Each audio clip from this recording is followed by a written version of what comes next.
So hello students, last video में मैंने आपको बताया था कि अभी हम जो पढ़ रहे हैं वो फिजिक्स की बहुत इंपॉर्टेंट यूनिट जिसका नाम है इलेक्ट्रोमैग्नेटिज्म।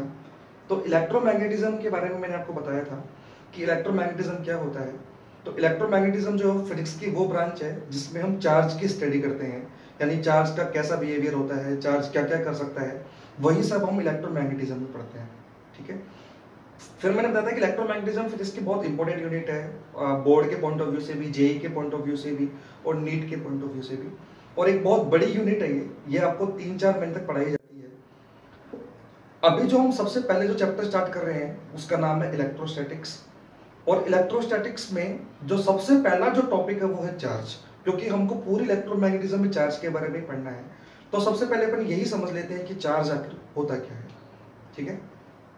तो अगर मैं चार्ज की बात करूं, सबसे पहले इसकी डेफिनेशन की अगर मैं बात करूं तो चार्ज की कोई डेफिनेशन नहीं होती, मतलब हम इसको डिफाइन नहीं कर सकते। जैसे जैसे मास की कोई डेफिनेशन नहीं है, लेकिन मास के बेसिस पे हम बाकी सब चीजों को डिफाइन कर सकते हैं, जैसे ग्रेविटेशनल फोर्स जो पूरा का पूरा कंप्लीटली मास पे ही बेस्ड है।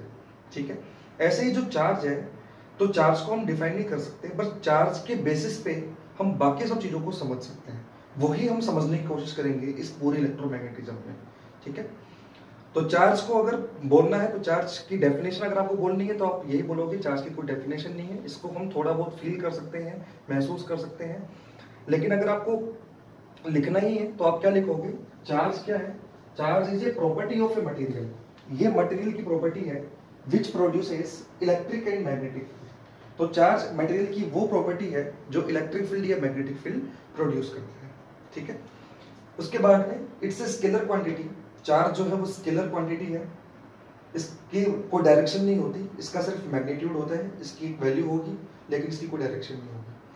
अगर मैग्नीट्यूड है तो उसको मेजर करना होगा, तो मेजर करने के लिए कोई ना कोई यूनिट देनी होगी। तो चार्ज की जो यूनिट हमने मानी है, ऐसा ही यूनिट जो हमने मानी है वो है कूलम्ब, जिसको हम सी से इंडिकेट करते हैं। इसके अलावा इसकी कुछ यूनिट्स और होती हैं, जैसे एक यूनिट होती है ईएसयू। ईएसयू मतलब electromagnetic unit, sorry electrostatics unit. तो इलेक्ट्रोस्टैटिक यूनिट जो होती है, तो एक कूलम्ब जो होता है वो 3 × 10⁹ ईएसयू के बराबर होता है। तो एक कूलम्ब जो होता है वो 3 × 10⁹ ईएसयू के बराबर होता है। ईएसयू मतलब इलेक्ट्रोस्टैटिक यूनिट। ऐसे चार्ज की एक यूनिट और होती है, वो होती है फैराडे। ठीक है। अच्छा, एक चीज है, कंफ्यूज मत होना, आगे जाके हम एक चैप्टर पढ़ेंगे कैपेसिटर। तो कैपेसिटर में एक चीज आएगी कैपेसिटेंस। कैपेसिटेंस की जो यूनिट होती है वो होती है फैराड। तो फैराड अलग चीज है, फैराडे अलग चीज है। तो फैराड जो यूनिट है वो है कैपेसिटेंस की। हम यहाँ पे चार्ज की यूनिट की बात कर रहे हैं। चार्ज की जो यूनिट होती है वो होती है फैराडे, और एक फैराडे जो होता है वो होता है 96,500 कूलम्ब, 96,500 कूलम्ब के इक्वल होता है। हमारे काम की जो इन सब में यूनिट है ना, वो केवल ये है कूलम्ब, यानी ऐसा यूनिट। हमारे यहाँ पे जो न्यूमेरिकल्स चलेंगे उन न्यूमेरिकल्स में जनरली जो यूनिट दी होगी वो कूलम्ब में ही दी होगी, बट फिर भी सेफ्टी के पॉइंट ऑफ व्यू से आप यही याद रख लेना। कल को अगर मान लो आपको किसी एग्जाम में ईएसयू में दिया हुआ है चार्ज, या फैराडे में दिया हुआ है, तो आप उसको कूलम्ब में कन्वर्ट कर सकते हो। ठीक है। तो ये तो कुछ बेसिक बातें थी चार्ज के बारे में। अब हम देखते हैं चार्ज की प्रॉपर्टीज क्या है। तो हमारा जो टॉपिक है वो है प्रॉपर्टीज ऑफ द चार्ज।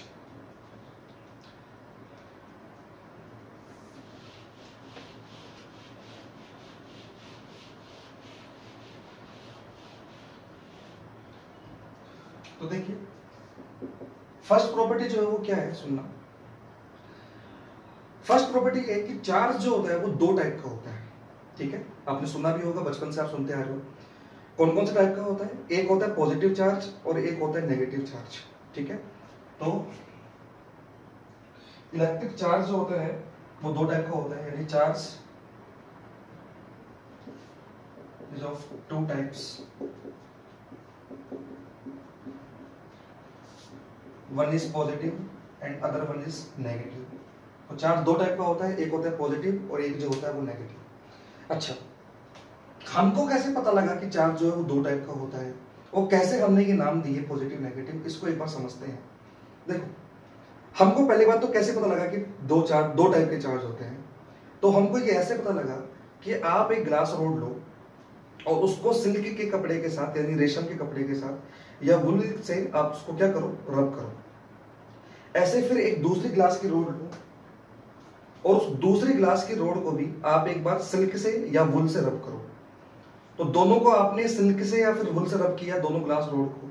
अब जब दोनों ग्लास रोड को आप पास पास लेके आओगे तो उनके बीच में एक रिपल्सिव फोर्स लगेगा, यानी ये एक दूसरे को पास पास आने से रोकेंगे, एक दूसरे को दूर भगाएंगे, यानी रिपल्सिव फोर्स लगेगा इनके बीच में। ऐसे ही जब आप एक एबोनाइट की रोड लोगे, उसको सिल्क से रब करोगे, ऐसे दूसरी एक एबोनाइट की रोड लोगे, उसको भी जब आप सिल्क से रब करोगे, और फिर जब ये दोनों एबोनाइट की रोड को जब आप पास पास लेके आओगे तो इनमें भी एक दूसरे के बीच में रिपल्सिव फोर्स लगता है, यानी ये भी एक दूसरे को दूर भगाने की कोशिश करते हैं।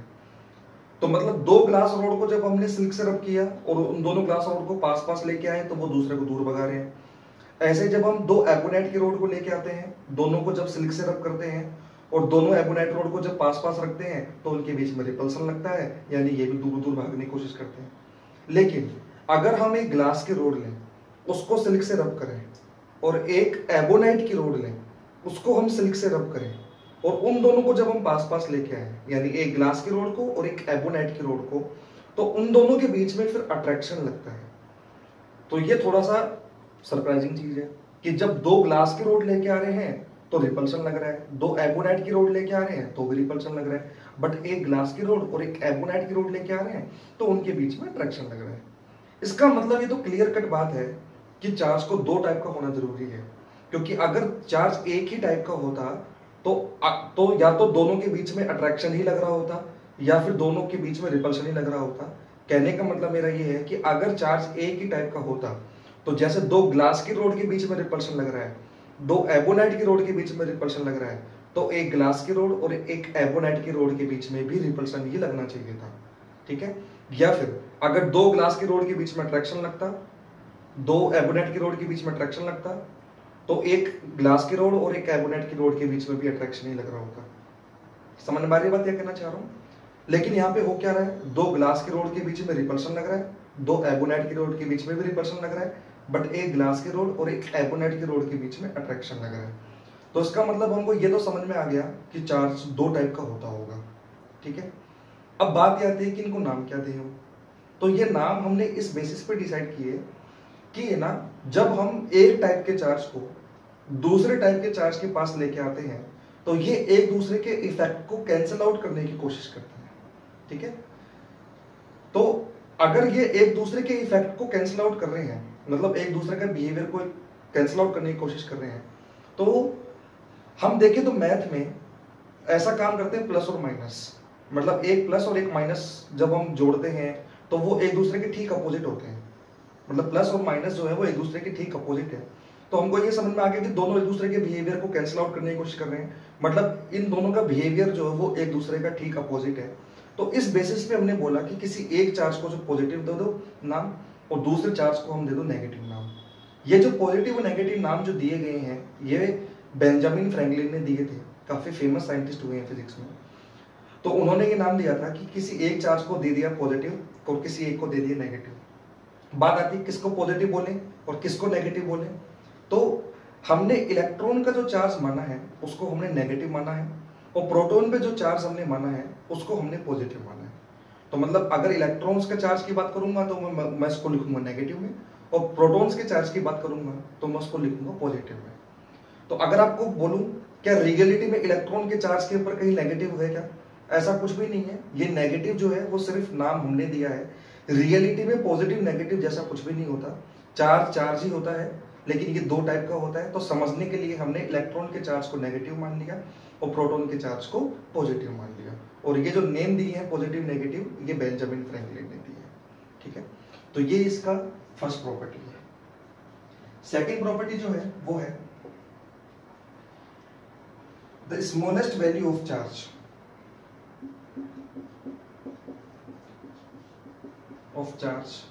is 1.6 into 10⁻⁻⁹ coulomb.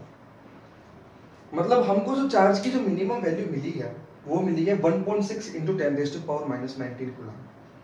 और ये जो 1.6 into 10⁻⁻⁹ कूलम है इसको हम E से भी इंडिकेट करते हैं। जैसे मैं बोलूं कि किसी की बॉडी के ऊपर चार्ज E है तो E का मतलब होता है 1.6 into 10⁻⁻⁹ कूलम। ठीक है, ये कभी कभी न्यूमेरिकल्स में लिखा होता है, जैसे किसी बॉडी पे चार्ज 10E है, 20E है। 20E मतलब 20 into 1.6 into 10⁻⁻⁹ कूलम।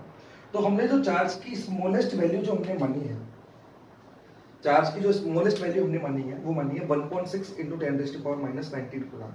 ठीक है, ये जो स्मॉलेस्ट वैल्यू होती है वो इलेक्ट्रॉन प्रोटॉन के ऊपर जो चार्ज होता है उसी की वैल्यू को हमने स्मॉलेस्ट माना है, क्योंकि हमको जो अभी तक स्मॉलेस्ट चार्ज मिला है वो यही मिला है। इलेक्ट्रॉन का जो चार्ज है और प्रोटॉन का जो चार्ज है उससे कम चार्ज हमको नहीं मिला। हाँ, कुछ चीजें हैं जो अभी हमको मिली हैं, जैसे क्वार्क, आप लोगों ने शायद ये नाम सुना भी होगा। क्वार्क में जो चार्ज होता है वो ±e/3 या ±2e/3 होता है। ठीक है, यानी इससे भी छोटा चार्ज होता है। बट ये जो चार्ज होता है ये आपका इंडिपेंडेंटली एग्जिस्ट नहीं करता, इसलिए अभी हम इसको कंसिडर नहीं कर रहे। ऐसा चार्ज हमको मिला है, ठीक है, क्वार्क जो होता है वो हमको मिले हैं, लेकिन ये इंडिपेंडेंटली एग्जिस्ट नहीं करते। लेकिन एक इलेक्ट्रॉन है, एक अकेला इलेक्ट्रॉन इंडिपेंडेंटली एग्जिस्ट करता है, प्रोटॉन जो है वो इंडिपेंडेंटली एग्जिस्ट करता है। इसलिए हम ये बोलते हैं कि मिनिमम चार्ज जो है वो E है, यानी वो है 1.6 × 10⁻⁻19 कूलम। ये हमने यहाँ पे मिनिमम चार्ज माना है। तो इलेक्ट्रॉन का जो चार्ज होगा वो होगा -1.6 × 10⁻⁻19 कूलम, और प्रोटॉन के चार्ज को जो हमने माना है वो माना है पॉजिटिव, और उसकी वैल्यू होती है 1.6 × 10⁻�19 कूलम प्लस। ठीक है, तो ये इसका सेकंड पॉइंट है चार्ज के बारे में कि चार्ज की स्मॉलेस्ट वैल्यू कितनी होती है। ठीक है, थर्ड जो पॉइंट है चार्ज का वो क्या है समझिए।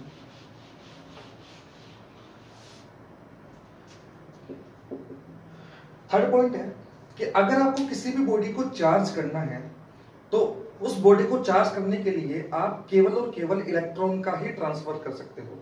मतलब अगर मान लो एक न्यूट्रल बॉडी को आपको चार्ज करना है, चाहे उसको पॉजिटिव चार्ज करना हो चाहे उसको नेगेटिवली चार्ज करना हो, आप उसमें सिर्फ इलेक्ट्रॉन का ही ट्रांसफर कर सकते हो। यानी उस बॉडी में या तो आप इलेक्ट्रॉन डाल सकते हो या उस बॉडी में से इलेक्ट्रॉन आप निकाल सकते हो।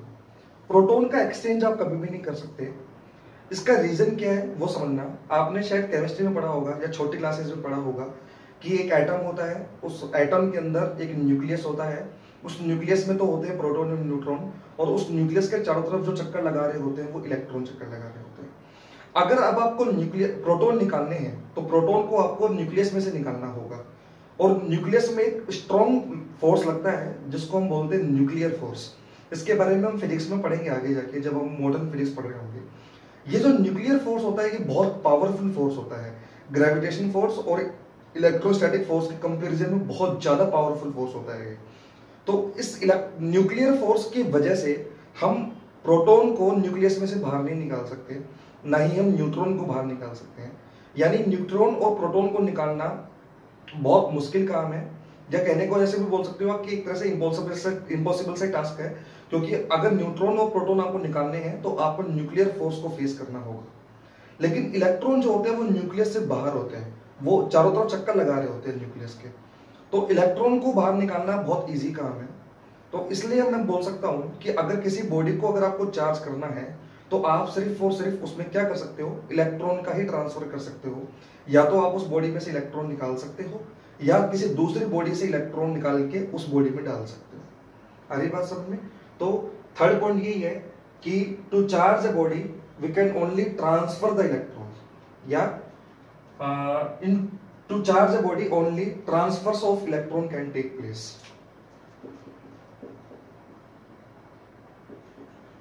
To charge a body only transfer of electrons can take place। मतलब किसी भी बॉडी को चार्ज करने के लिए सिर्फ इलेक्ट्रॉन का ट्रांसफर ही हो सकता है, प्रोटॉन का ट्रांसफर हम नहीं कर सकते। ठीक है, अब अगर हमको किसी बॉडी को नेगेटिव चार्ज करना है तो क्या करना होगा? अगर किसी बॉडी को नेगेटिवली चार्ज करना है तो उसमें हमको इलेक्ट्रॉन्स ऐड करने होंगे। ठीक है, इसको समझने के लिए आप ये मानो, जैसे सपोज करो मान लो मेरे पास कोई भी एक एटम है, इसमें 10 इलेक्ट्रॉन है और 10 ही प्रोटॉन है।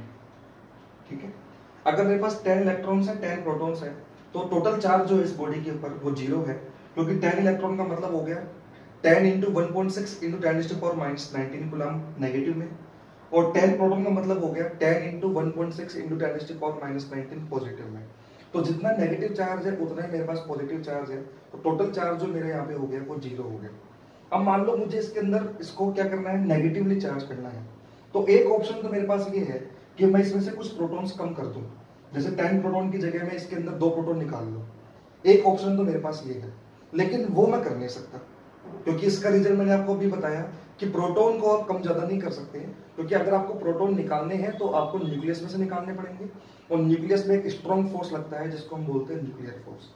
तो अब दूसरा ऑप्शन क्या है, अगर मुझे इसको नेगेटिवली चार्ज करना है तो दूसरा ऑप्शन ये है कि किसी दूसरे एटम से कुछ इलेक्ट्रॉन ले आऊं और वो इसके अंदर मैं ऐड कर दूं। जैसे मान लो मैं इसके अंदर 2 इलेक्ट्रॉन्स ऐड कर दूं, तो अगर मैं 2 इलेक्ट्रॉन्स के अंदर और ऐड कर दूं तो टोटल इलेक्ट्रॉन्स जो हो जाएंगे वो 12 इलेक्ट्रॉन्स हो जाएंगे, और प्रोटॉन 10 ही हैं, तो उसके पास जो चार्ज हो जाएगा वो हो जाएगा माइनस का 2 × 1.6 × 10⁻⁹ कूलम। ठीक है, तो अगर किसी बॉडी को नेगेटिवली चार्ज करना है तो उसमें इलेक्ट्रॉन क्या करने पड़ेंगे, मुझे बाहर से ऐड करने पड़ेंगे। ऐसे ही अगर मान लो उसको पॉजिटिव चार्ज करना है, नेगेटिव की जगह अगर मान लो मेरे को पॉजिटिव चार्ज करना है, तो पॉजिटिव चार्ज करने के लिए मुझे क्या करना पड़ेगा, तो पॉजिटिव चार्ज करने के लिए मुझे क्या करना पड़ेगा कि इसमें से कुछ इलेक्ट्रॉन्स बाहर निकाल दूं। जैसे मान लो मैं इसमें से 4 इलेक्ट्रॉन बाहर निकाल देता हूं। अगर मैं 4 इलेक्ट्रॉन इसमें से बाहर निकाल दूं तो इसमें कितने इलेक्ट्रॉन बचेंगे, 6 इलेक्ट्रॉन बचेंगे, और प्रोटॉन 10 है, तो 6 इलेक्ट्रॉन है और 10 प्रोटॉन है, तो जो टोटल चार्ज मेरे पास बचेगा वो बचेगा +4 × 1.6 × 10⁻⁹ कूलम। तो उसका मतलब अगर मुझे पॉजिटिव चार्ज करना है तो उस बॉडी में से इलेक्ट्रॉन निकालने पड़ेंगे, और अगर नेगेटिव चार्ज करना है तो उस बॉडी में बाहर से इलेक्ट्रॉन ऐड करने पड़ेंगे। तो ये मेथड है बॉडी को चार्ज करने के लिए। अब कैसे इलेक्ट्रॉन निकालने पड़ेंगे या कैसे इलेक्ट्रॉन ऐड करने पड़ेंगे ये हम थोड़ी देर बाद देखेंगे जब हम पढ़ेंगे मेथड ऑफ द चार्जिंग। तो बस अभी आपको ये समझना है कि किसी भी बॉडी को चार्ज करने के लिए सिर्फ क्या कर सकते हैं, तो किसी भी बॉडी को चार्ज करने के लिए हम सिर्फ इलेक्ट्रॉन का ही ट्रांसफर कर सकते हैं। ये इसकी नेक्स्ट प्रॉपर्टी थी। इसकी जो नेक्स्ट प्रॉपर्टी है इसके बाद में वो है फोर्थ प्रॉपर्टी, वो है चार्ज इज क्वांटाइज्ड। मतलब क्वांटाइज्ड मतलब वर्ड का मतलब क्या होता है, क्वांटाइज्ड वर्ड का मतलब होता है कि आपके पास जो भी वैल्यू होगी वो किसी एक पर्टिकुलर वैल्यू का ही मल्टीपल होगा। जैसे फॉर एग्जांपल क्वांटाइज को अगर आपको समझना है इसका वर्ड का मीनिंग क्या है, आप यूँ समझो, जैसे मान लो एक आपके घर में कितने मेंबर हैं, मैं बोलूंगा आपके घर में कितने मेंबर हैं, तो आप बोलोगे 5 मेंबर है या 4 मेंबर है या 10 मेंबर है। कभी भी आप ये नहीं बोलोगे कि 2.5 मेंबर है या 5.2 मेंबर है। एक फिक्स वैल्यू का ही मल्टीपल बोलोगे कि या तो 1 है या 2 है या 3 है या 4 है, मतलब पर्टिकुलर वैल्यूज हैं। 1.2 मेंबर नहीं होंगे, 1.3 मेंबर नहीं होंगे, ऐसा कभी भी नहीं होगा। ऐसे मैं बोलूँ आपकी क्लास में कितने स्टूडेंट्स हैं, तो आप बोलोगे 10 स्टूडेंट्स है या 20 स्टूडेंट्स है या 30 स्टूडेंट्स है। कभी भी 30.1, 30.2, 30.5 ये स्टूडेंट्स आप नहीं बोलोगे। ठीक है, तो क्वांटाइज का मतलब होता है एक फिक्स वैल्यू का ही मल्टीपल। ठीक है, तो क्वांटाइज का मतलब चार्ज में क्या है, चार्ज का मतलब ये होता है कि किसी भी बॉडी पे जो चार्ज होगा वो इलेक्ट्रॉन या प्रोटॉन के चार्ज का ही मल्टीपल होगा। और इलेक्ट्रॉन या प्रोटॉन के चार्ज को हम क्या बोलते हैं, जैसे इलेक्ट्रॉन का चार्ज हम क्या बोलते हैं -e, और e का मतलब होता है 1.6 × 10⁻⁻⁹ और प्रोटॉन का चार्ज हमने क्या माना है पॉजिटिव, उसको हम +e से बोलते हैं। e का मतलब होता है 1.6 × 10⁻⁹ तो क्वांटाइज का मतलब ये है कि अगर आप किसी बॉडी को चार्ज कर रहे हो तो उस पर जो चार्ज आएगा वो e का इंटीजर मल्टीपल होगा, यानी या तो उस बॉडी पे जो चार्ज आएगा वो 1e आएगा या 2e आएगा या 3e आएगा या -e, -2e, -3e, -4e। कभी भी किसी भी बॉडी पे चार्ज 1.2e, 1.3e, 2.4e ऐसा चार्ज नहीं आएगा। आ रही बात समझ में? इसका क्या रीजन है, अभी भी मैंने आपको बताया कि अगर आपको किसी बॉडी को चार्ज करना है तो उसमें इलेक्ट्रॉन का ही ट्रांसफर करना पड़ेगा। तो अगर किसी बॉडी में आप इलेक्ट्रॉन ऐड कर रहे हो तो वो इलेक्ट्रॉन पूरा ऐड होगा। ऐसा नहीं है कि आपने आधा तोड़ के इलेक्ट्रॉन डाल दिया या आधा तोड़ के इलेक्ट्रॉन निकाल दिया। तो किसी बॉडी पर जो चार्ज आएगा वो इलेक्ट्रॉन के चार्ज का मल्टीपल होगा, इंटीजर मल्टीपल, या प्रोटॉन के चार्ज का इंटीजर मल्टीपल होगा। यानी Q जो होगा किसी भी बॉडी पर, Q का मतलब होता है चार्ज का जो सिंबल होता है वो Q होता है, वो या तो प्लस माइनस NE के बराबर होगा, और N जो होगा वो इंटीजर मल्टीपल होगा 1, 2, 3, 4 इस टाइप से। तो इसका मतलब होता है क्वांटाइज्ड, मतलब charge on a body is always a integer multiple of the charge of the proton और charge of the electron. Electron के प्रोटॉन के चार्ज का इंटीजर मल्टीपल होगा। अब कुछ स्टूडेंट्स के मन में ये डाउट आ रहा होगा कि हमने तो ये सुना है कि एक क्वार्क होता है, क्वार्क में जो चार्ज होता है वो E/3 होता है, यानी वो तो ई का इंटीजर मल्टीपल नहीं है। ऐसे ही एक +-2e/3 भी होता है क्वार्क पे चार्ज। तो क्वार्क जो होते हैं उन पे चार्ज +-e/3 या +-2e/3 होता है। हमको क्वार्क मिला भी है, तो इस चीज से मैं आपको मना नहीं कर सकता कि हाँ क्वार्क जैसी कोई चीज नहीं होती, ये हमने मिला भी हमको क्वार्क, ठीक है। लेकिन क्वार्क जो होता है ना, ये इंडिपेंडेंटली एग्जिस्ट नहीं करेगा। इलेक्ट्रॉन और प्रोटॉन जो होते हैं वो इंडिपेंडेंटली एग्जिस्ट कर सकते हैं। तो ये जो क्वांटाइज के बारे में मैं आपको बता रहा हूँ, मैं उस चार्ज के बारे में बता रहा हूँ जो इंडिपेंडेंटली एग्जिस्ट कर सकते हैं, ठीक है। क्वार्क जो होता है वो इंडिपेंडेंटली एग्जिस्ट नहीं करता, ये पेयर्स में होते हैं क्वार्क, ठीक है। तो आई होप कि आपको इस क्वांटाइज का मतलब समझ में आया होगा कि चार्ज इज क्वांटाइज का क्या मतलब होता है। चलिए आगे चलते हैं। जो नेक्स्ट प्रॉपर्टीज की है वो है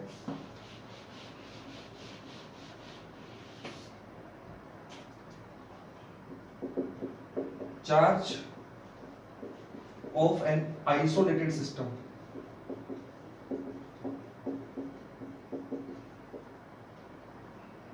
is always conserved। मतलब एक आइसोलेटेड सिस्टम का जो टोटल चार्ज होगा वो हमेशा कंजर्व्ड होगा। आइसोलेटेड सिस्टम का मतलब क्या होता है, वो सिस्टम जिसका बाहरी दुनिया से कोई मतलब ना हो। जैसे मान लो मैं कुछ पर्टिकुलर एरिया कवर कर दूं, ठीक है। इस पर्टिकुलर एरिया में जो चार्ज होगा, जैसे इस पूरे पर्टिकुलर सिस्टम में, मतलब अब बाहर से ना तो कुछ अंदर आ सकता है, ना ही अंदर से कुछ बाहर जा सकता है। तो आइसोलेटेड का मतलब होता है ना तो बाहर से कुछ अंदर आएगा, ना अंदर से कुछ बाहर आएगा। तो एक आइसोलेटेड सिस्टम में जो टोटल चार्ज होगा वो हमेशा कंजर्व रहेगा। जैसे सपोज करो मैं बोलूं कि इसमें मतलब कोई दो आइटम है, सपोज करो एक पे +2e चार्ज है और एक पे मान लो -e चार्ज है। तो इस आइसोलेटेड सिस्टम का जो टोटल चार्ज है वो कितना हो गया, एक पे +2e चार्ज है, एक पे -e चार्ज है, तो इस पूरे सिस्टम का जो चार्ज हो गया वो कितना हो गया, +e। तो ये हमेशा फिक्स रहेगा। हो सकता है इस पे e हो जाए और इस पे 0 हो जाए। कहने का मतलब ये है कि इस पूरे सिस्टम का जो चार्ज होगा वो फिक्स होगा, वो e ही होगा। मतलब चार्ज को हम ना तो क्रिएट कर सकते हैं, ना ही हम डिस्ट्रॉय कर सकते हैं, उसको एक बॉडी से दूसरी बॉडी में ट्रांसफर कर सकते हैं। मतलब मेरा ये है कि जैसे इस पे चार्ज 2e है, तो इसका थोड़ा चार्ज मैं इस पे ट्रांसफर कर सकता हूँ। जैसे इस पे थोड़ा बहुत चार्ज ट्रांसफर कर दूं, मान लो e चार्ज ट्रांसफर कर दिया, वो ट्रांसफर कैसे कर सकता हूँ, इलेक्ट्रॉन का एक्सचेंज करके, वो मैंने आपको पहले समझाया था। तो हो सकता है इस पे चार्ज e हो जाए, मान लो मैंने इसको e चार्ज ट्रांसफर कर दिया, तो उस पर चार्ज कितना हो जाएगा, -e तो पहले से था, +e और आ गया, तो इस पे जो चार्ज हो गया वो 0 हो गया। लेकिन टोटल चार्ज जो सिस्टम का रहेगा वो अभी भी e ही रहेगा। तो मतलब आइसोलेटेड सिस्टम का जो चार्ज होता है वो कंजर्व होता है। चार्ज को हम ना तो क्रिएट कर सकते हैं, ना डिस्ट्रॉय कर सकते हैं, एक बॉडी से दूसरी बॉडी में ट्रांसफर जरूर कर सकते हैं। तो ये इसका नेक्स्ट प्रॉपर्टी थी। और देखो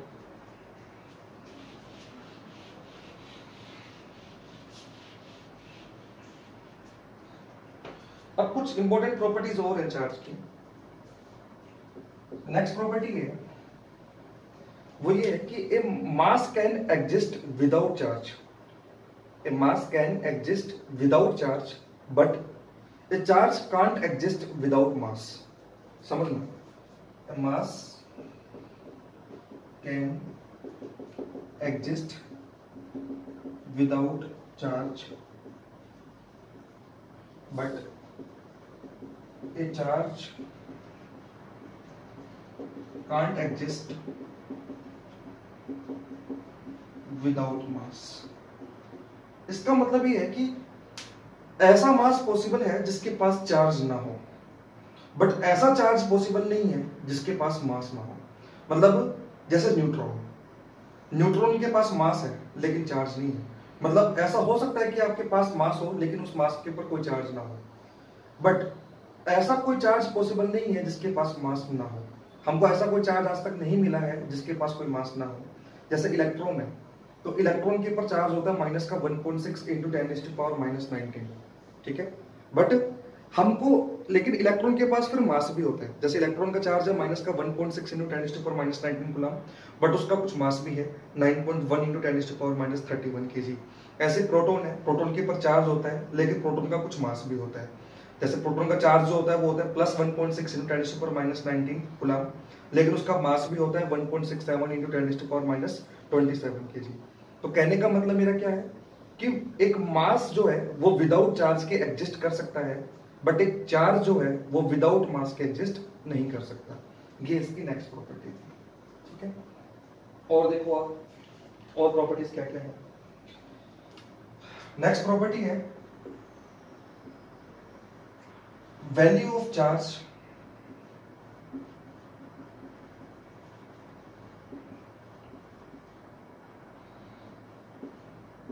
doesn't depends on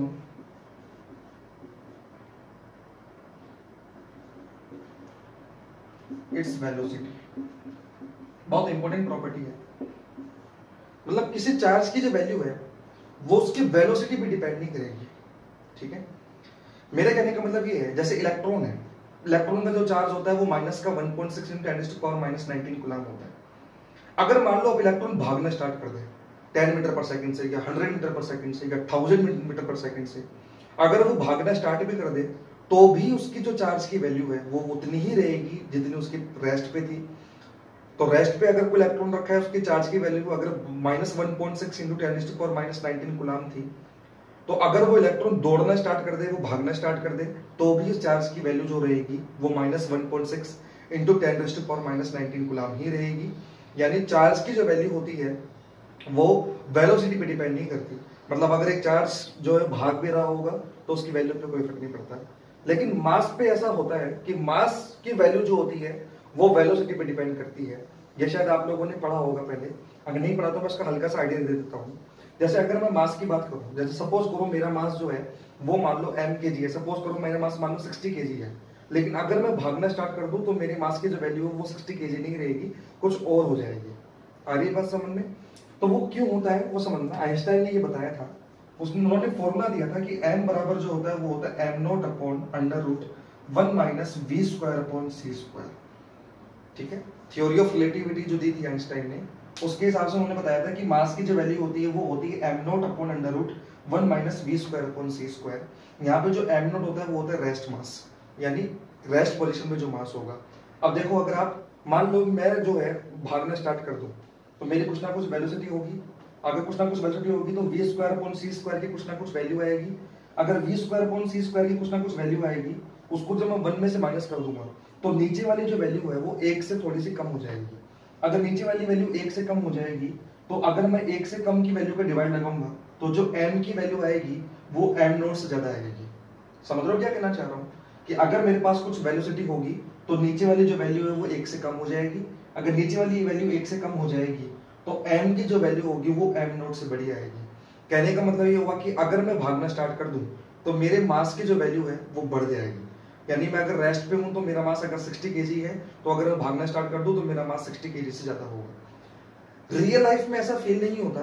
real life में ऐसा इसलिए नहीं फील होता क्योंकि हमारी जो वेलोसिटी होती है वो कुछ ज्यादा खास नहीं होती लाइट की वेलोसिटी के कंपैरिजन में। क्योंकि जैसे लाइट की वेलोसिटी जो होती है वो होती है 3 × 10⁸ मीटर पर सेकंड, बट रियल लाइफ में हमारी जो वेलोसिटी होती है वो बहुत कम होती है लाइट के कंपैरिजन में, इसलिए इतना कोई खास फर्क नहीं पड़ता। आ रही बात समझ में? लेकिन अगर मान लो पार्टिकल बहुत छोटा हो, जैसे इलेक्ट्रॉन है, इलेक्ट्रॉन की वेलोसिटी जो है ना, अगर मैं इलेक्ट्रॉन पे थोड़ा सा भी फोर्स लगाऊंगा तो इलेक्ट्रॉन की वेलोसिटी बहुत ज्यादा बढ़ जाती है। तो जो छोटे छोटे पार्टिकल्स होते हैं उनकी वेलोसिटी बहुत ज्यादा हाई हो सकती है, ठीक है। तो उनके मास पे अच्छा खासा फर्क पड़ सकता है अगर उनके पास वेलोसिटी आ जाए तो, ठीक है। बट रियल लाइफ में हम पे फील नहीं होता ऐसा, क्योंकि हमारा मास बहुत ज्यादा है तो हमारी वेलोसिटी जो होती है वो बहुत ज्यादा नहीं हो सकती, एक लिमिट से ज्यादा नहीं हो सकती हमारी वेलोसिटी, इसलिए हमको ऐसा फील नहीं होता। तो कहने का मतलब मेरा ये है कि मास की जो वैल्यू है वो आपके वेलोसिटी पे डिपेंड करती है, बट एक चार्ज की जो वैल्यू है वो वेलोसिटी पे डिपेंड नहीं करती। मतलब अगर इलेक्ट्रॉन भाग रहा है तो उसका मास जो है वो चेंज हो सकता है, बट अगर एक इलेक्ट्रॉन भाग रहा है तो उसका चार्ज जो है वो चेंज नहीं हो सकता। सिमिलरली अगर एक प्रोटॉन भाग रहा है तो प्रोटॉन के मास पे फर्क पड़ सकता है, पड़ सकता है क्या? पड़ेगा, ठीक है। अगर एक प्रोटॉन भाग रहा है तो उसके मास पे फर्क पड़ेगा, बट उसके चार्ज पे कोई फर्क नहीं पड़ेगा, चार्ज की वैल्यू फिक्स ही रहेगी, ठीक है। तो ये इसका नेक्स्ट पॉइंट था, आप चाहो तो एक बार नोट कर लो इसको।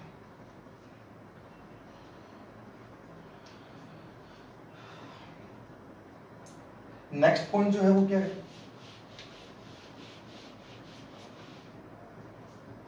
नेक्स्ट पॉइंट है like charge attracts, sorry, like charge repels each other,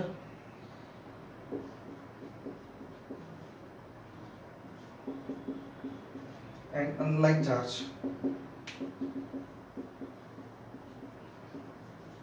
attracts each other.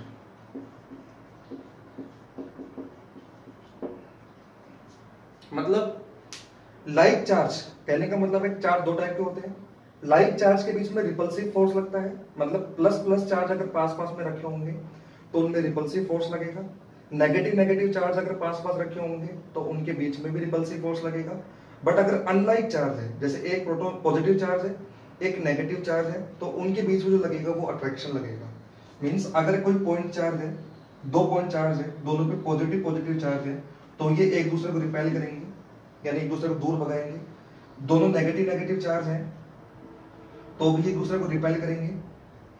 But अगर एक पॉइंट चार्ज पॉजिटिव है और एक चार्ज हमारा नेगेटिव है तो ये एक दूसरे को फिर अट्रैक्ट करेंगे।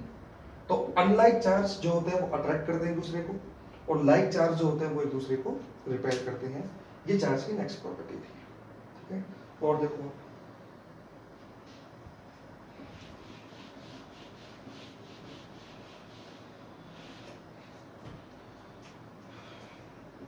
नेक्स्ट पॉइंट चार्ज का। तो जो नेक्स्ट पॉइंट है चार्ज का वो आपको एग्जाम में स्टेटमेंट के फॉर्म में या मल्टीपल चॉइस में दे सकता है। क्या है नेक्स्ट पॉइंट? वो ये है कि ए चार्ज बॉडी और a charge particle can attracts A neutral body. मतलब एक चार्ज बॉडी या चार्ज पार्टिकल एक न्यूट्रल बॉडी को अट्रैक्ट कर सकता है। ठीक है, कैसे? सपोज करो, मान लो मेरे पास कोई एक पॉइंट चार्ज है, सपोज ये पॉजिटिव चार्ज था, और एक कोई बॉडी है, न्यूट्रल बॉडी है। ठीक है, इस पे कोई चार्ज नहीं है, बट अगर बॉडी है तो उसके अंदर इलेक्ट्रॉन प्रोटॉन तो होंगे। अब मान लो यहाँ पे पॉजिटिव चार्ज है, तो ये पॉजिटिव चार्ज की वजह से इसके अंदर जो इलेक्ट्रॉन्स होंगे इनको ये अट्रैक्ट करेगा। अगर इनको इलेक्ट्रॉन्स को अट्रैक्ट करेगा तो वो जो इलेक्ट्रॉन्स है वो एक साइड में शिफ्ट हो जाएंगे, तो मान लो इधर नेगेटिव चार्ज हो जाएगा। अगर इलेक्ट्रॉन्स एक तरफ शिफ्ट हो गए तो दूसरी तरफ जो चार्ज आएगा वो आएगा पॉजिटिव। समझ रहे हो क्या कहना चाह रहा हूँ? जैसे यहाँ पॉजिटिव चार्ज रखा था तो इस बॉडी के इलेक्ट्रॉन्स को अट्रैक्ट करेगा, तो इस तरफ नेगेटिव चार्ज आ जाएगा, और उस तरफ जो चार्ज आएगा वो पॉजिटिव चार्ज आ जाएगा। अब इस पॉजिटिव और इस नेगेटिव के बीच में क्या लगेगा? अट्रैक्शन। और इस पॉजिटिव और इस पॉजिटिव के बीच में लगेगा रिपल्शन। लेकिन पॉजिटिव और पॉजिटिव वालों के बीच में डिस्टेंस ज्यादा है, लेकिन पॉजिटिव और नेगेटिव वालों के बीच में डिस्टेंस थोड़ी सी कम है। तो ओवरऑल जो इसमें लगेगा वो कौन सा फोर्स लगेगा? तो ओवरऑल जो है ना, ये इसको क्या करेगा? अट्रैक्ट करेगा, क्योंकि नेगेटिव पास में है जबकि पॉजिटिव दूर है। तो एक पॉइंट चार्ज जो है वो एक न्यूट्रल बॉडी को क्या कर सकता है? अट्रैक्ट कर सकता है। या एक चार्ज्ड बॉडी, जैसे मान लो एक पॉजिटिवली चार्ज बॉडी थी, वो पॉजिटिवली चार्ज बॉडी जो है वो भी एक न्यूट्रल बॉडी को अट्रैक्ट कर सकती है। सेम चीज होगी, जैसे यहाँ पे पॉजिटिव चार्ज था तो ये इसके इलेक्ट्रॉन्स को क्या करेगी? अट्रैक्ट करेगी, तो इलेक्ट्रॉन्स जो है वो एक साइड शिफ्ट हो जाएंगे, और दूसरे साइड जो चार्ज आ जाएगा वो पॉजिटिव चार्ज आ जाएगा। अब सेम कहानी है, ये पॉजिटिव चार्ज और इस नेगेटिव के बीच में क्या लगेगा? अट्रैक्शन। और इस पॉजिटिव और इस पॉजिटिव के बीच में लगेगा रिपल्शन। लेकिन पॉजिटिव और पॉजिटिव के बीच में गैप ज्यादा है तो रिपल्सिव फोर्स जो होगा वो कम होगा, जबकि पॉजिटिव और नेगेटिव के बीच में गैप कम है तो अट्रैक्शन जो लगेगा वो ज्यादा लगेगा। तो ओवरऑल यहाँ पे भी क्या होगा? अट्रैक्शन होगा। तो कहने का मतलब ये है कि ए पॉइंट चार्ज और a charge body can attract a neutral body. ठीक है, ए पॉइंट चार्ज और a charged body can attract a neutral body. मतलब एक पॉइंट चार्ज और एक चार्ज्ड बॉडी, क्या तो पॉइंट चार्ज या एक चार्ज बॉडी दूसरी न्यूट्रल बॉडी को क्या कर सकती है? अट्रैक्ट कर सकती है। आ रही बात समझ में? अगला जो पॉइंट है वो इसका अपोजिट है। अगला पॉइंट जो है वो क्या है? ए पॉइंट चार्ज और a neutral body can't attract a point particle. समझना क्या कहना चाह रहा हूं? एक पॉइंट चार्ज या एक चार्ज बॉडी एक पॉइंट पार्टिकल, एक न्यूट्रल पॉइंट पार्टिकल को अट्रैक्ट नहीं कर सकते। मतलब अगर एक पॉइंट चार्ज या एक चार्ज बॉडी के पास एक न्यूट्रल बॉडी आ जाए तो न्यूट्रल बॉडी को तो ये अट्रैक्ट कर सकते हैं, बट अगर न्यूट्रल बॉडी की जगह एक न्यूट्रल पार्टिकल आ जाए, यहाँ पे पॉइंट पार्टिकल, छोटा सा एक पार्टिकल, अगर एक न्यूट्रल पार्टिकल आ जाए तो वो पार्टिकल को अट्रैक्ट नहीं कर सकते, एक बॉडी को जरूर अट्रैक्ट कर सकते हैं। क्यों, ऐसा क्यों, वो समझ लो। देखो नेक्स्ट पॉइंट क्या है, नेक्स्ट पॉइंट है एक पॉइंट चार्ज और एक चार्ज बॉडी कांट अट्रैक्ट से न्यूट्रल पॉइंट पार्टिकल। समझ में आ रही बात कि एक चार्ज बॉडी और या एक पॉइंट चार्ज पार्टिकल एक न्यूट्रल पार्टिकल को अट्रैक्ट नहीं कर सकते। क्यों, उसका रीजन क्या है समझना। सपोज करो एक पॉजिटिव चार्ज है और उसके पास कोई न्यूट्रल चार्ज है, इसके पास कोई चार्ज नहीं है। अब पॉइंट चार्ज का मतलब होता है कि उसकी लेंथ, उसकी विड्थ, उसकी हाइट जो होती है वो नेग्लिजिबल होती है, ठीक है। तो अगर मैं इसमें बात करूं तो क्या इसमें इलेक्ट्रॉन एक साइड या प्रोटॉन एक साइड जाने की कोई जगह है क्या? तो मैं बोलूंगा यहाँ पे कुछ भी नहीं है भाई।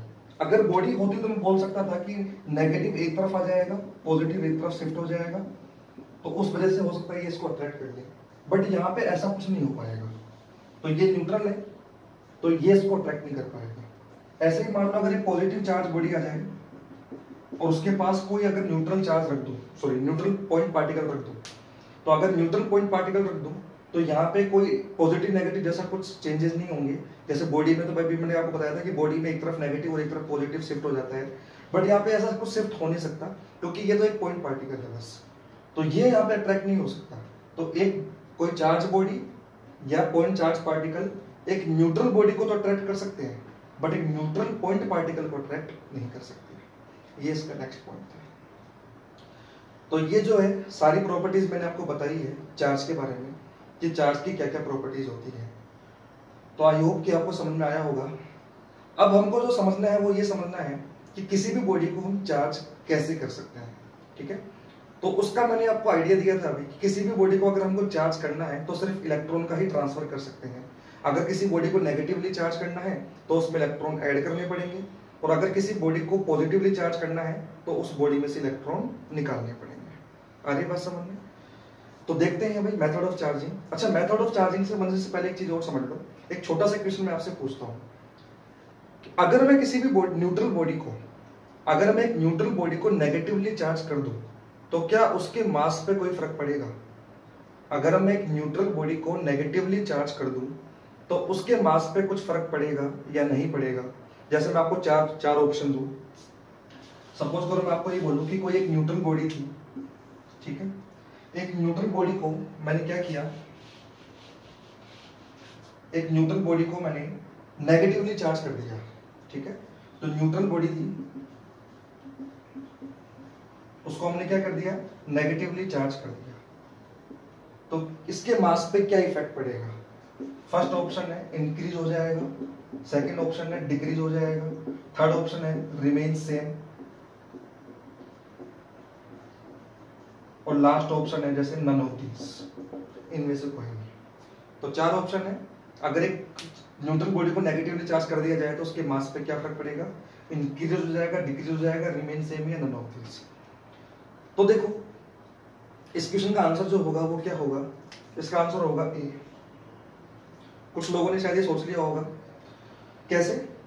अगर ये न्यूट्रल बॉडी थी, इसको नेगेटिवली चार्ज करना है तो बाहर से कुछ इलेक्ट्रॉन्स इसमें ऐड करने पड़ेंगे। अगर बाहर से कुछ इलेक्ट्रॉन्स आए हैं तो इलेक्ट्रॉन का कुछ ना कुछ मास होता है, तो मतलब बाहर से कुछ मास इसके अंदर आके ऐड हुआ है, इसका मतलब इसका जो मास होगा वो क्या हो जाएगा? इंक्रीज हो जाएगा। आ रही है बात समझ में? अगर मान लो मैं आपसे ये पूछता कि इस न्यूट्रल बॉडी को पॉजिटिवली चार्ज करना है तो मास पे क्या फर्क पड़ता? तो इस केस में जो आंसर आता वो होता मास डिक्रीज हो जाएगा, क्योंकि अगर मैं मान लो इसको पॉजिटिवली चार्ज करूंगा तो पॉजिटिव चार्ज करने का मतलब होगा कि मुझे वो इसके अंदर से इलेक्ट्रॉन्स निकालने पड़ेंगे। अगर इसमें से कुछ इलेक्ट्रॉन्स निकाल रहा हूँ तो इलेक्ट्रॉन का कुछ ना कुछ मास होता है, तो कुछ मास भी हट रहा है यहाँ से, तो कुछ मास अगर हट रहा है तो मतलब उसका ओवरऑल जो मास होगा वो क्या हो जाएगा? कम हो जाएगा। तो छोटी छोटी चीजें हैं जो आपको समझनी है। तो अगर नेगेटिवली चार्ज कर रहे हैं न्यूट्रल बॉडी को तो मास इंक्रीज होगा, और एक न्यूट्रल बॉडी को पॉजिटिवली चार्ज करोगे तो उसका मास डिक्रीज होगा, ठीक है। अब जो है हमको पढ़ना है कि किसी भी बॉडी में इलेक्ट्रॉन ट्रांसफर कैसे कर सकते हैं। मतलब किसी बॉडी में इलेक्ट्रॉन ऐड करने हैं तो हम कैसे करेंगे, और किसी बॉडी में से इलेक्ट्रॉन अगर निकालने हैं तो हम कैसे निकालेंगे। मतलब ऐसा नहीं है कि इलेक्ट्रॉन जो है वो हम हाथ से उठा के डाल देंगे या हाथ से उठा के निकाल देंगे। इलेक्ट्रॉन तो हमने आज तक देखा ही नहीं है, ठीक है, किसी ने नहीं देखा इलेक्ट्रॉन, प्रोटॉन भी किसी ने नहीं देखा। ये सिर्फ एक्सपेरिमेंट बेसिस पे कुछ कंक्लूजन निकालने की हमने ये थ्योरी प्रपोज की है कि ऐसा कोई इलेक्ट्रॉन होता होगा अंदर, ऐसा कुछ प्रोटॉन होता होगा। तो ऐसा नहीं है कि हम एटम में से हाथ डाल के निकाल सकते हैं इलेक्ट्रॉन, या हाथ डाल के डाल देंगे उसमें इलेक्ट्रॉन, तो ऐसा नहीं होता। इसके कुछ मेथड इलेक्ट्रॉन को ट्रांसफर करने के, वो हम समझेंगे नेक्स्ट वीडियो में। तो नेक्स्ट वीडियो में हमारा जो टॉपिक होगा वो होगा मेथड ऑफ चार्जिंग।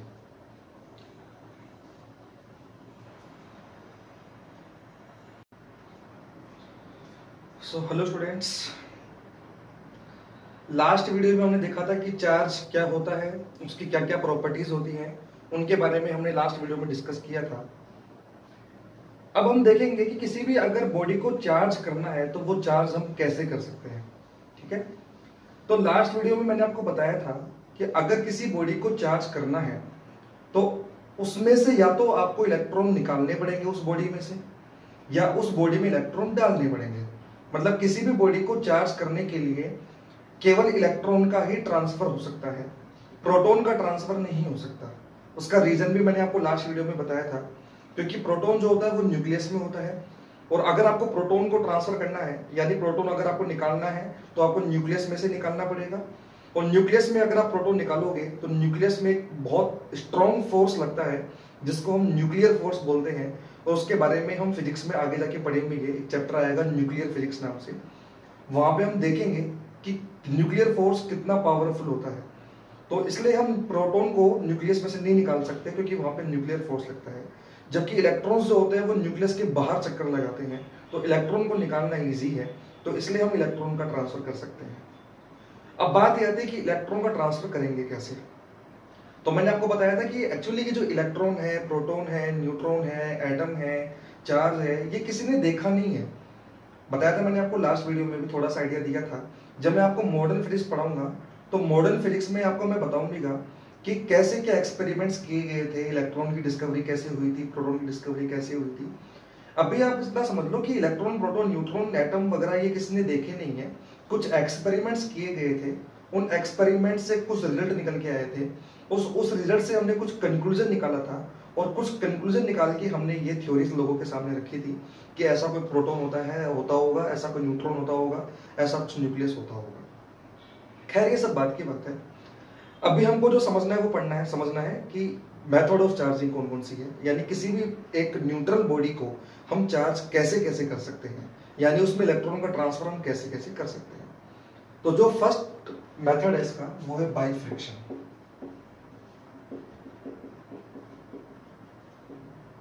मतलब अगर दो बॉडी को हमको चार्ज करना है तो हम फ्रिक्शन की हेल्प से उन दो, किसी भी एक न्यूट्रल बॉडी को हम फ्रिक्शन की हेल्प से उसको चार्ज कर सकते हैं। बाय फ्रिक्शन का मतलब ये है कि अगर मान लो मैं कोई दो बॉडी लूं, उनको आपस में रब करूं, तो अगर उनको आपस में रब करूं तो अगर किसी बॉडी की इलेक्ट्रॉन डोनेट करने की प्रॉपर्टी ज्यादा है तो उसमें से इलेक्ट्रॉन क्या हो जाएंगे, बाहर निकल जाएंगे। इलेक्ट्रॉन क्यों बाहर निकलेंगे, जैसे मान लो मैं कोई दो चीजों को रब कर रहा हूं, ठीक है, इनमें से मान लो किसी एक बॉडी में इलेक्ट्रॉन गेन करने का नेचर ज्यादा है और किसी एक बॉडी में इलेक्ट्रॉन को डोनेट करने की प्रॉपर्टी ज्यादा है। तो अगर मैं दो बॉडी को रब करूंगा तो क्या होगा, उन दो बॉडी को रब करने पर थर्मल एनर्जी जनरेट होती है। आप खुद ही देखो, जब आप हथेली को आपस में रब करते हो तो गर्म होने लगती है। तो जब आप दो बॉडी को रब करोगे तो थर्मल एनर्जी क्रिएट होगी। उस थर्मल एनर्जी की वजह से जो बॉडी इलेक्ट्रॉन को डोनेट कर सकती है इजीली, उसके जो इलेक्ट्रॉन्स होंगे वो इजीली क्या निकल जाएंगे, उस बॉडी में से बाहर निकल जाएंगे। और जिसमें इलेक्ट्रॉन गेन करने का नेचर ज्यादा अच्छा है तो वो जो इलेक्ट्रॉन बाहर निकले हैं वो दूसरी वाली बॉडी क्या कर लेगी, उनको गेन कर लेगी। अब जिसमें से इलेक्ट्रॉन बाहर निकले हैं वो पॉजिटिवली चार्ज हो जाएगा, और जिसमें इलेक्ट्रॉन गए हैं वो नेगेटिवली चार्ज हो जाएगा। ऐसा आपने देखा भी होगा, जब आप किसी स्केल को बालों में रब करते हो या किसी बलून को जब आप बालों में रब करते हो, और उस बलून को या उस स्केल को जब आप डस्ट पार्टिकल के पास लेके जाते हो या कागज के टुकड़ों के पास लेके जाते हो, तो कागज के टुकड़े या डस्ट पार्टिकल उससे चिपक जाते हैं। ऐसा क्यों हो रहा है, क्योंकि उनके पर क्या आ गया, जब आपने स्केल को रब किया या बलून को रब किया तो उसके पास क्या आ गया, चार्ज आ गया। तो दो बॉडी को चार्ज करने का जो मेथड है, वो पहला जो मेथड है वो बाय फ्रिक्शन है, तो समझ में आया होगा। कि जब दो बॉडी को आपस में रब किया जाता है तो थर्मल एनर्जी की वजह से किसी एक बॉडी में से इलेक्ट्रॉन जो है वो बाहर निकल जाते हैं और किसी एक बॉडी में इलेक्ट्रॉन क्या कर जाएंगे, आपके एंटर कर जाएंगे। क्योंकि जिस बॉडी के अंदर इलेक्ट्रॉन डोनेट करने की नेचर ज्यादा अच्छा होगा वो इलेक्ट्रॉन को डोनेट करेगा, किसी में अगर गेन करने का नेचर ज्यादा अच्छा है तो इलेक्ट्रॉन क्या करेगा, गेन करेगा। ठीक है, तो ये जो फर्स्ट मेथड था वो था बाई फ्रिक्शन। सेकंड जो है वो है बाई कंडक्शन। तो दूसरा मेथड है इलेक्ट्रॉन को ट्रांसफर करने का, वो है बाई कंडक्शन। बाई कंडक्शन मतलब कंडक्शन से अपन कैसे कर सकते हैं किसी बॉडी को चार्ज। इसके लिए हमको एक पहले चार्ज बॉडी चाहिए होगी। ठीक है, जैसे मान लो मुझे किसी बॉडी को चार्ज करना है तो उस बॉडी को चार्ज करने के लिए पहले मुझे कोई दूसरी चार्ज बॉडी लानी पड़ेगी। ठीक है, तो सपोज करो मेरे पास कोई बॉडी है ए जो पॉजिटिवली चार्ज है। ठीक है, और मान लो कोई दूसरी न्यूट्रल बॉडी है, तो उस न्यूट्रल बॉडी को चार्ज करने के लिए पहले मुझे कोई दूसरी चार्ज बॉडी इसके पास लानी पड़ेगी।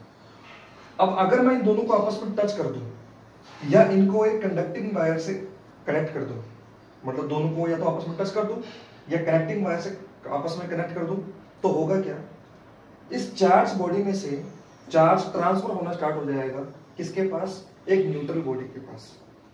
कब तक चार्ज ट्रांसफर होगा, जब तक इन दोनों का पोटेंशियल सेम ना हो जाए।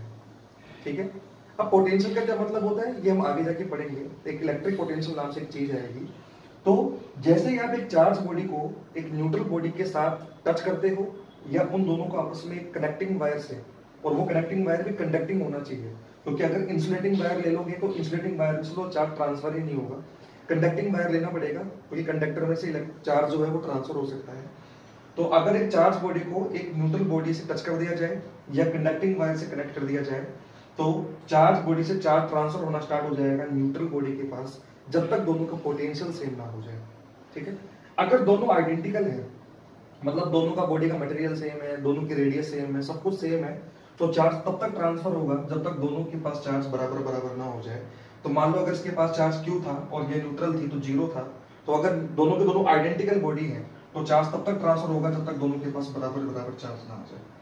ये तो कंडीशन आइडेंटिकल बॉडी के लिए है, अगर बॉडी आइडेंटिकल नहीं है तो मतलब तब तक चार्ज ट्रांसफर होगा जब तक दोनों का पोटेंशियल बराबर ना हो जाए। तो आगे जाके अपन न्यूमेरिकल भी देखेंगे और वहां पे अपन ये भी चेक करेंगे कि कितना चार्ज इसके पास आ जाएगा अगर दोनों को आपस में टच कर दिया जाए तो अगर आइडेंटिकल है तो बराबर बराबर आ जाएगा, आइडेंटिकल नहीं होगी तो कितना आएगा वो हम आगे जाके एक न्यूमेरिकल में भी देखेंगे।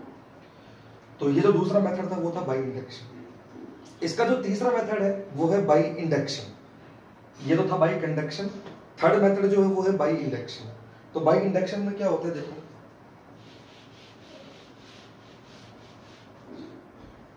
तो थर्ड मेथड है चार्जिंग का, वो है बाई इंडक्शन। देखो बाई कंडक्शन और बाई इंडक्शन में थोड़ा सा डिफरेंस है। कंडक्शन में तो हम क्या करते हैं, न्यूट्रल बॉडी को चार्ज बॉडी के साथ या तो टच करते हैं या उन दोनों को हमें कंडक्टिंग वायर से कनेक्ट करते हैं। यहाँ पे क्या होगा, अगर मेरे को कोई न्यूट्रल बॉडी को चार्ज करना है तो सबसे पहली बात तो ये कि मुझे कोई चार्ज बॉडी की रिक्वायरमेंट होगी। यहाँ पे भी कंडक्शन में भी मुझे किसी न्यूट्रल बॉडी को चार्ज करने के लिए एक दूसरी चार्ज बॉडी की रिक्वायरमेंट होती है, और इंडक्शन में भी एक न्यूट्रल बॉडी को चार्ज करने के लिए एक चार्ज बॉडी की रिक्वायरमेंट होती है।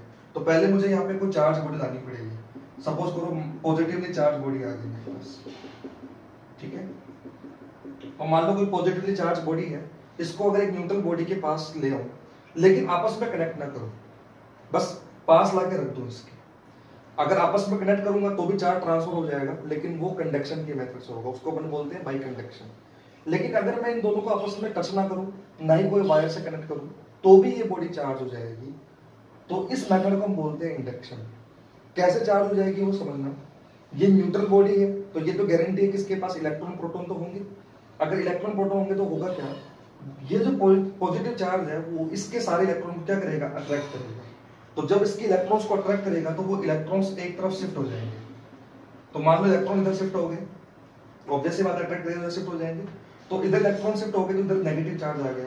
अब उधर इलेक्ट्रॉन्स कम होंगे क्योंकि इलेक्ट्रॉन शिफ्ट होकर इधर आ गए, तो इलेक्ट्रॉन्स की इधर कमी हो गई, तो उसका मतलब उधर जो चार्ज आ जाएगा वो पॉजिटिव चार्ज आ जाएगा, ठीक है। लेकिन अभी भी इसके पास जो ओवरऑल चार्ज जो है वो जीरो है, क्योंकि जितना इधर नेगेटिव है उतना ही उधर पॉजिटिव होगा। लेकिन अगर मान लो अब मैं इसको ग्राउंडेड कर दूं, ग्राउंडेड का मतलब है कि इसको मैं अर्थ से कनेक्ट कर दूं तो होगा क्या, जो भी इसका पॉजिटिव चार्ज था वो अर्थ में ट्रांसफर हो जाएगा। पॉजिटिव चार्ज खुद चल के अर्थ में नहीं जाएगा, क्योंकि पॉजिटिव चार्ज मतलब प्रोटॉन खुद मूव नहीं करते, प्रोटॉन को तो मूव करा नहीं सकते। होगा क्या कि यहाँ के जो इलेक्ट्रॉन्स होंगे वो इसके पास आ जाएंगे और इस पॉजिटिव चार्ज को क्या कर देंगे, न्यूट्रलाइज कर देंगे। समझ में आ रही बात है कहना चाह रहा हूँ। तो इधर नेगेटिव चार्ज आएगा क्योंकि इधर इलेक्ट्रॉन्स आ गए, और उधर पॉजिटिव चार्ज आ जाएगा क्योंकि उधर इलेक्ट्रॉन की कमी होगी। लेकिन अगर मैं ग्राउंडेड कर दूं तो ये पूरा का पूरा जो पॉजिटिव चार्ज है वो अर्थ के अंदर चला जाएगा। ठीक है, अर्थ के अंदर नहीं जाएगा, बेसिकली इलेक्ट्रॉन्स के पास आएंगे जो इस पॉजिटिव चार्ज को न्यूट्रलाइज कर देंगे। अगर अब मान लो मैं इसको डिस्कनेक्ट कर दूं यहाँ से, मतलब अब इसको अर्थिंग को मैं यहाँ से डिस्कनेक्ट कर दूं, तो इसके पास जो चार्ज बचेगा वो सिर्फ ओवरऑल जो चार्ज बचेगा वो कौन सा चार्ज बचेगा, नेगेटिव। तो अगर अब मैं इसको डिस्कनेक्ट कर दूं, यहाँ से इस बॉडी को मैं हटा भी दूं, तो इसके जो चार्ज होगा वो अब इक्वली डिस्ट्रीब्यूट हो जाएगा, और जो ओवरऑल जो चार्ज इसके पास बचेगा वो नेगेटिव बचेगा। आया समझ में? अगर मेरे को इसको पॉजिटिवली चार्ज करना होता तो मैं क्या करता, पॉजिटिवली चार्ज करने के लिए मैं इसके नेगेटिव वाले एंड को अर्थ करता, तो वो नेगेटिव वाला जो होता वो ग्राउंडेड हो जाता, यानी वो न्यूट्रलाइज हो जाता, तो सिर्फ उस बॉडी पर जो है वो पॉजिटिव चार्ज बचता, तो वो पूरी बॉडी फिर पॉजिटिवली चार्ज हो जाती है। तो समझ में आया क्या कहना चाह रहा हूँ? तो इस मेथड में जो है, इस मेथड में हमने न्यूट्रल बॉडी को एक चार्ज बॉडी के साथ कोई कनेक्ट नहीं किया, ना ही आपस में कोई टच किया, सिर्फ एक दूसरे के पास पास रखा। जबकि कंडक्शन में क्या था, न्यूट्रल बॉडी को चार्ज करने के लिए जो दूसरी चार्ज बॉडी में लेके आया था उनको मैंने आपस में क्या किया था, या तो टच किया था या उनको एक कंडक्टिंग वायर से कनेक्ट किया था। तो ये तीन मेथड है आपके किसी भी बॉडी को चार्ज करने के, बाई फ्रिक्शन, बाई कंडक्शन और बाई इंडक्शन। अगर इनमें मैं एक क्वेश्चन पूछूं, जैसे क्वेश्चन क्या एक पॉइंट है, जैसे मैं आपको ये बोल सकता हूं कि बाई कंडक्शन और बाई इंडक्शन ये जो दो मेथड है, इसमें क्या होता है कि किसी भी न्यूट्रल बॉडी को चार्ज करने के लिए हमको एक पहले से ही चार्ज बॉडी की रिक्वायरमेंट होती है। जबकि बाई फ्रिक्शन वाला जो मेथड था, मतलब फ्रिक्शन से यानी रब करके जो अपन चार्ज कर रहे थे, उसमें हमको किसी भी न्यूट्रल बॉडी को चार्ज करने के लिए पहले से ही चार्ज बॉडी की कोई रिक्वायरमेंट नहीं होती। वहां पे तो सिंपल क्या होता है, जैसे एक ग्लास रोड लो, एक सिल्क का कपड़ा लो, उनको जब आपस में रब करोगे तो वो ग्लास रोड जो है वो ऑटोमेटिकली आपकी चार्ज हो जाएगी। ऐसे ही अगर एक एबोनाइट की रोड को एक सिल्क के कपड़े के साथ रब करोगे तो वो एबोनाइट की रोड जो है अपना चार्ज हो जाएगी। तो मतलब ये हुआ कि फ्रिक्शन वाले मेथड में किसी न्यूट्रल बॉडी को चार्ज करने के लिए हमें पहले से ही कोई चार्ज बॉडी की रिक्वायरमेंट नहीं होती।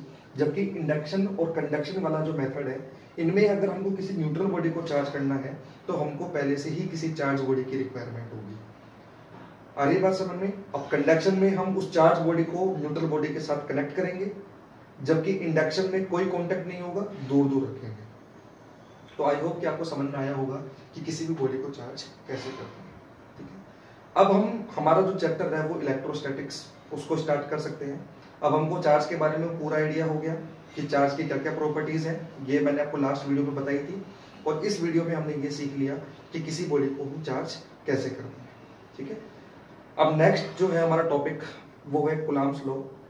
मतलब अब हमको ये समझना है कि दो जो चार्ज जो है उनके बीच में फोर्स कितना लगता है। ठीक है, जैसे हमने पढ़ा था कि लाइक चार्ज जो होते हैं वो एक दूसरे को रिपेल करते हैं, और अनलाइक जो चार्ज होता है वो एक दूसरे को अट्रैक्ट करते हैं। तो वो अट्रैक्ट या रिपेल जब करते हैं तो वो जो फोर्स लगता है वो फोर्स की वैल्यू कितनी होती है, वो सब हम पढ़ेंगे अब नेक्स्ट वीडियो में। तो